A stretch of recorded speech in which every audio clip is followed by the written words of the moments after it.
పెళ్లికి ముందు ఏ హీరోయిన్ అయినా స్టార్ స్టేటస్ ఎంజాయ్ చేస్తారు. అందులో గొప్పేముంది? కానీ ఇంటి పేరు మారాక, మూడు ముళ్ళు పడ్డాక కూడా అదే దూకుడు చూపిస్తుంటే అప్పుడే కదా అసలు మజా. ఇప్పుడు అలాంటి మ్యారీడ్ హీరోయిన్స్ చాలా మంది ఉన్నారు. ఇండస్ట్రీలో పెళ్లైన హీరోయిన్స్ తాటిని కుర్రభామలు తట్టుకోలేకపోతున్నారు. పెళ్లైన హీరోయిన్లకు డిమాండ్ మామూలుగా లేదిప్పుడు. ఆఫ్టర్ మ్యారేజే ఇంకా ఛాన్సులు పెరుగుతున్నాయి.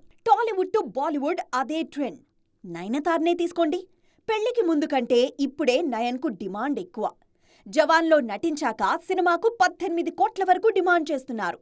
విడాకుల తర్వాత సమంత రేంజ్ మామూలుగా లేదు. బాలీవుడ్లోనూ కత్రినా కైఫ్, ఆలియా భట్, దీపికా లాంటి మ్యారీడ్ హీరోయిన్లకు ఆఫర్స్ ఫుల్లుగా ఉన్నాయి. వీళ్లలో ఏ ఒక్కరూ ఆఫ్టర్ మ్యారేజ్ సినిమాలు మానేస్తాం అనట్లేదు. పైగా వాళ్లకే ఎక్కువగా ఆఫర్స్ ఇస్తున్నారు మేకర్స్. ఆలియా భట్ అయితే వరుసగా లేడీ ఓరియంటెడ్ సినిమాలు చేస్తున్నారు. తాజాగా ఈ లిస్టులోకి కీర్తి సురేష్ చేరిపోయారు. కియారా అద్వానీ కూడా పెళ్లి తర్వాతే దూకుడు పెంచేశారు. తెలుగులో ఈమె ప్రస్తుతం గేమ్ చేంజర్లో నటిస్తున్నారు. ఇది హిట్ అయితే అమ్మడి జాతకం మారినట్లే. మొత్తానికి పెళ్లైన భామల హవా అలా నడుస్తోంది.